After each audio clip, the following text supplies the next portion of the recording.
బాబు నాయుడు మీడియాతో మాట్లాడుతున్నారు. లైవ్ చూద్దాం. ఎప్పుడైతే ఇది రాలేదో అక్కడి నుంచి మీరు మా మీద కక్ష కట్టి ఇది చేస్తారు. ఇప్పుడు సిబిఐ మీకు ఇవ్వాలి. మేము కన్సెంట్ ఇచ్చాం.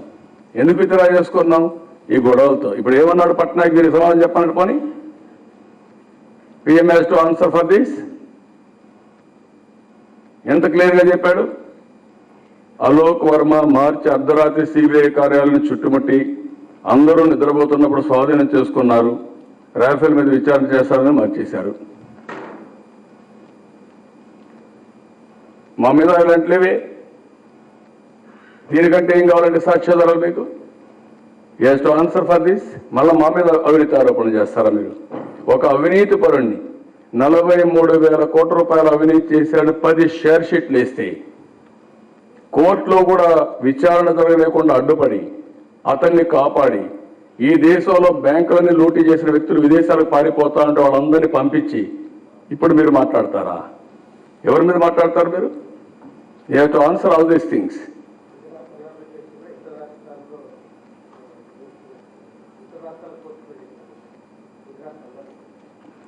అక్కడ జరగవని అప్పట్లో ఈయన కూడా అమిత్ షా కూడా ఆ రాష్ట్రంలో కూడా లేడు. 2 సంవత్సరాలు గుజరాత్ యూపీలో ఉన్నాడు. 2 సంవత్సరాలు ఆ దేశం నుంచి బహిష్కరించారు బెయిల్ కావాలంటే.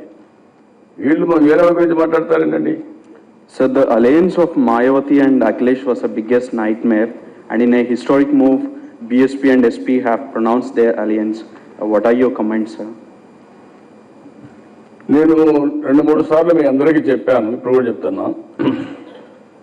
ఒకప్పుడు ఈ దేశంలో సెక్యులర్ కంపల్షన్ ఉండేది. సెక్యులర్ కంపల్షన్తో communist parties Kerala, west Bengal, త్రిపురలో కాంగ్రెస్తో పోటీ చేసి ఢిల్లీలో కాంగ్రెస్ పార్టీకి సపోర్ట్ చేసేవాళ్ళు యాజ్ అగెన్స్ట్ బీజేపీ. వాళ్ళు ఆ రోజు ఇచ్చిన జస్టిఫికేషన్ అంటే మేము ఇక్కడ రాజకీయంగా పోరాడతాం, కానీ సెక్యులర్ పార్టీ కాబట్టి మేము కాంగ్రెస్ సపోర్ట్ చేస్తున్నామని జాతీయ స్థాయిలో కాంగ్రెస్ సపోర్ట్ చేశారు. అదే మరి కొన్ని రాష్ట్రాల్లో పొలిటికల్ కంపల్షన్స్ పనిచేసే ఇన్ని సంవత్సరాలు. తెలుగుదేశం పార్టీ ఎప్పుడు కూడా సెక్యులర్ పార్టీ. సెక్యులర్ పార్టీగా ఉండి సెక్యులరిజంలో ఎక్కడా రాజీ పడకుండా పొలిటికల్ కంపల్షన్తో బీజేపీకి సపోర్ట్ చేశారు రాష్ట్రం కోసం. అంత మునుపు కూడా మీరు చూస్తే ఎన్టీ రామారావు గారు పొలిటికల్ కంపల్షన్తో లెఫ్ట్, రైట్, సెంట్రల్ పార్టీస్ ఒక దారికి తీసుకొచ్చి నేషనల్ ఫ్రంట్ ఎస్టాబ్లిష్ చేశాడు. That is a political compulsion. నేను వచ్చిన తర్వాత యునైటెడ్ ఫ్రంట్ ఎస్టాబ్లిష్ చేశాను. Political compulsion. దట్ ఈస్ బీజేపీకి వ్యతిరేకంగా ఆ రోజు నేను అన్ని పార్టీలందరినీ కలిపి 3వ కూటమి కాంగ్రెస్ సపోర్ట్ అవుట్ సైడ్ తీసుకున్నాం. అది కూడా పొలిటికల్ కంపల్షన్. కాంగ్రెస్ పార్టీ మనకు సపోర్ట్ చేస్తే ఇది వస్తుందని మంత్రులు కూడా తెచ్చుకోకుండా బయట నుంచి సపోర్ట్ చేశారు. తర్వాత ఎన్డీఏకి సపోర్ట్ చేశాం. ఇప్పుడు డెమోక్రటిక్ కంపల్షన్. అందరూ కూడా డెమోక్రటిక్ కంపల్షన్ ఏంటి? ఇప్పుడు సిబిఐ మీద పట్నాయక్ చెప్పింది ఇది డెమోక్రటిక్ కంపల్షన్, డెమోక్రటిక్ ఇన్స్టిట్యూషన్. ప్రధానమంత్రి ఎన్ఐఏ గురించి ఏది మాట్లాడుతున్నాడో ఇవన్నీ రాష్ట్ర అధికారాలని అరించే వేసే విధంగా. ఆర్బీఐ గవర్నర్ రిజైన్ చేసేశాడు. ఎవ్రీవేర్ ఎన్క్రోచ్ అయ్యి దేశం అంతా కూడా ఫియర్ సైకోతో ఉన్నారు. పారిశ్రామికవేత్తలు భయపడుతున్నారు, మీడియా పర్సన్స్ భయపడుతున్నారు, రాజకీయ నాయకులు భయపడుతున్నారు, అందరూ భయపడే పరిస్థితికి వచ్చారు. It is democratic compulsion. Democratic కంపల్షన్లో I'm requesting everybody to join to save this nation. ఈ దేశాన్ని కాపాడుకుందాం, ప్రజాస్వామ్యాన్ని కాపాడుకుందాం, అందరూ కలిసి రండి, అందరం ముందుకు పోదాం. నాకేం కోరికలు లేవు. నేను కూడా ఒక సీనియర్ నాయకుడుగా, నాలాంటి సీనియర్ నాయకులు చాలామంది ఉన్నారు దేశంలో, వాళ్ళు కూడా సహకరిస్తున్నారు, వాళ్ళు ఆలోచిస్తున్నారు. ఇది అందరి ఆలోచన, మేధావుల ఆలోచన. అందరం కలిసి ప్రజాస్వామ్య compulsion. There is no second thoughts in this. అది మాయావతి ఒప్పుకుంటారు, అఖిలేష్ ఒప్పుకుంటారు. అక్కడ నుండే ప్రత్యేకమైన పరిస్థితిలో వాళ్ళు పొలిటికల్ కంపల్షన్తో 2 పార్టీలు పోతా ఉంటున్నారు. అందుకే నేను ఇంకొక మాట కూడా చెప్పాను. 2019 ఎన్నికలు అందరూ కలిసి 3-4 కాంబినేషన్స్ వస్తాయి ఇక్కడ. ఒక కాంబినేషన్ కొంతమంది అలయన్స్ పెట్టుకోవచ్చు స్టేట్లో నేషనల్ పార్టీస్తో, కొంతమంది అలయన్స్ పెట్టుకోకుండా నేషనల్ అలయన్స్లో కలిసి పనిచేస్తారు కామన్ మినిమం ప్రోగ్రామ్ ఇచ్చి. ఒకరిద్దరు ఇప్పుడు రాకపోయినా ఎలక్షన్లకు వస్తారు. ఇది కంపల్సరీగా ఒక విధంగా చెప్పాలంటే democratic compulsion, secular compulsion. Secular compulsion సెక్యులర్గా వస్తారు. మొన్న కూడా మీరు చూశారు, నేను బీజేపీతో ఎన్డీఏలో డిఫర్ కాకమునిపే త్రిబుల్ తలాక్ విషయంలో నేను చాలా స్పష్టంగా చెప్పాను, వీ వాంట్ సపోర్ట్ అని చెప్పాను. I said no, we want support. అంటే మీరు గమనంగా ఉంటే నో, అపోజ్ చేస్తామని చెప్పాను. మీరు ఏదైతే ఈరోజు పెట్టారో, ఒకసారి త్రిబుల్ తలాక్ చెల్లదన్నాక నార్మల్ ఐపీసీ ఫాలో కావాలి. All citizens are uniform in this country. ముస్లింలకు ఒకలా, క్రిస్టియన్స్కి ఒకలా, హిందువులకు ఒకలా కాదు. ఆ విషయం చెప్పా, దానిపై నేను డిఫర్ అయ్యా. అక్కడ రాజీ లేదు. ఎప్పుడు కూడా సెక్యులరిజంలో ఎప్పుడూ రాజీ పడలేదు, పడవో, ఫ్యూచర్లో పడవు. నేనే ఒకసారి బజరంగ్ దళ్ ఇతను వస్తే అనంతపురం లేదా అరెస్ట్ చేయించా. అతని పేరు మనం హిందూపూర్కి వస్తే లేని పని ఇష్యూ చేస్తే నేనే అరెస్ట్ చేయించాను. తొగాడియా నేను పిహెచ్పి నేనే అరెస్ట్ చేయించాను. అప్పుడు ఎన్డీఏలో ఉన్నా, అది కూడా చెప్తాను మీకు. ఎన్డీఏలో ఉండి తొగాడిని అరెస్ట్ చేసాం. No question of compromise. That is our commitment. ఇప్పుడు కూడా అదే చెప్తున్నా. కాబట్టి ఇవన్నీ కూడా ఉన్నాయి. ప్రజాస్వామ్యాన్ని కాపాడుకోవాలి అనే వాళ్ళందరూ తప్పదు, సపోర్ట్ చేయాలి. దేశాన్ని కాపాడుకోవాలి. ఇప్పుడు అందుకే నరేంద్ర మోడీ నా మీద అంత కోపం. నేను వద్దనలా, నేనేం చెప్పాను, ఏ ముఖం పెట్టుకొని వస్తారన్నా, మేము సత్యామా బతికామని చూసేవాడికి వస్తున్నారా?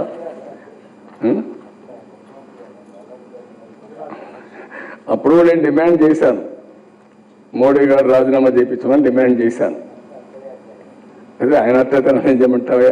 అప్పుడు కూడా అన్యాయం జరిగింది కాబట్టి చెప్పాను నేను. ఆ రోజు అన్యాయం జరిగిందో లేదో, ఆ రోజు వాజ్పేయి పీరియడ్లో దేశానికి అల్లర్లు తప్పు, గోద్రా ఇన్సిడెంట్ కరెక్ట్ కాదు. I strongly believe, then I demand his resignation. What is wrong in it?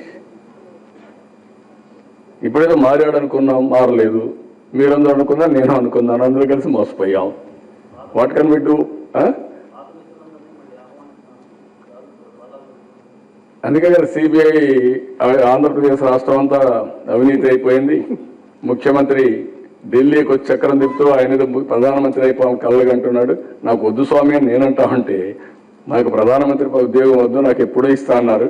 మాది చిన్న పార్టీ, బుడ్డ పార్టీ, 25 సీట్లే మావి, మాకు అన్యాయం చేయదని చెప్తున్నా. మిమ్మల్ని భయపెట్టి దారిలోకి తెచ్చుకోవాలని సిబిఐ, మిమ్మల్ని భయపెట్టి దారిలోకి తెచ్చుకోవాలని సిబిఐ అంటున్నాడు. మోదీ సిబిఐ అంటున్నాడు మిమ్మల్ని భయపెట్టి దారిలోకి తెచ్చుకోవాలని, భయపెట్టి దారిలో తెచ్చుకోవాలని, మిమ్మల్ని అలయన్స్ పెట్టుకోవాలని. అదే చేస్తారు, అదే చేస్తారు. అన్ని ఒక మార్గం కాదు, అన్ని మార్గాలు చేస్తారు. నయానా భయానా భయపెట్టి భయభ్రాంతుల్ని చేశాడు, అందరినీ చేస్తున్నాడు, మనల్ని చేస్తున్నాడు, ఇంకా చేయాలని చూస్తాడు. అవినీతి పరులు మన మీదకి రేస్ కుక్కల మరిగా ఎగబెడతాడు, అవి కూడా చేస్తున్నాడు. ఉంటాయి అన్ని. We have to face it. Sir first list అయినా ప్రకటిస్తారు సార్? ఫస్ట్ లిస్ట్ ఎమ్మెల్యేస్ ఎలాగన్నా ఏం కూడా ఎమ్మెల్యే అభ్యర్థులు సార్ చాలా హుషారుగా ఉన్నావు.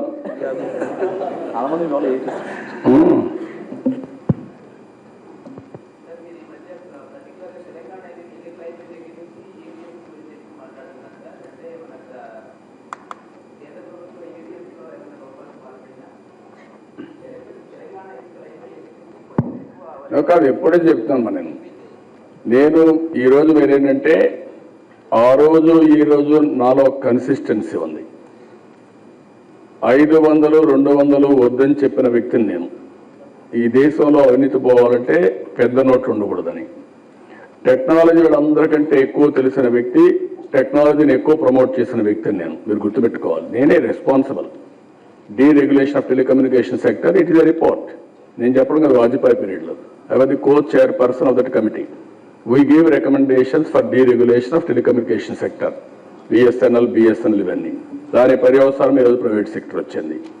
అదే మరి ప్రపంచం అంతా తిరిగి ప్రమోట్ చేశాను ఈ గవర్నెన్స్.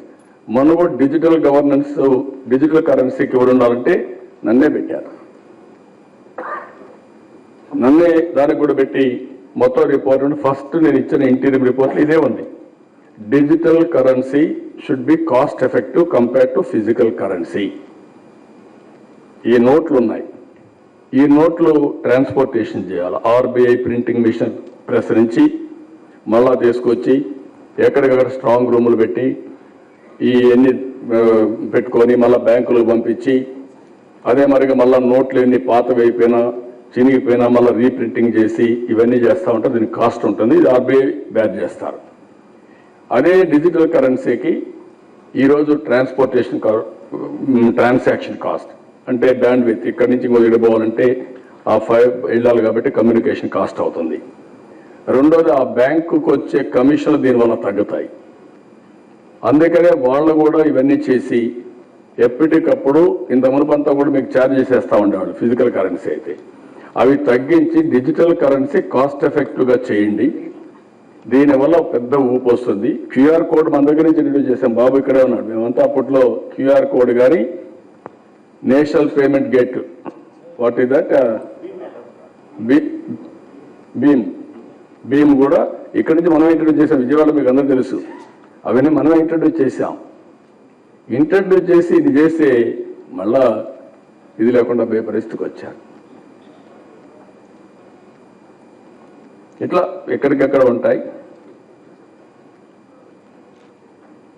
కాబట్టి మీకు ఎనఫ్ ఇంటరాక్షన్ అయింది, సరిపోతుంది. ఇంకా ఎక్కువైతే కష్టం.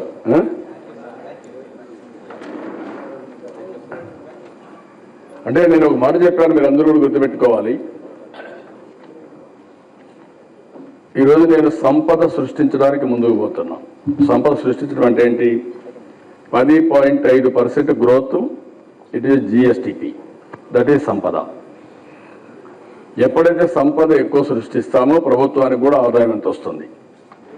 ఎవ్రీ 5 సంవత్సరాలకి ప్రజల ఆదాయం రెట్టింపు అవుతుంది మనం చేసే పని వల్ల.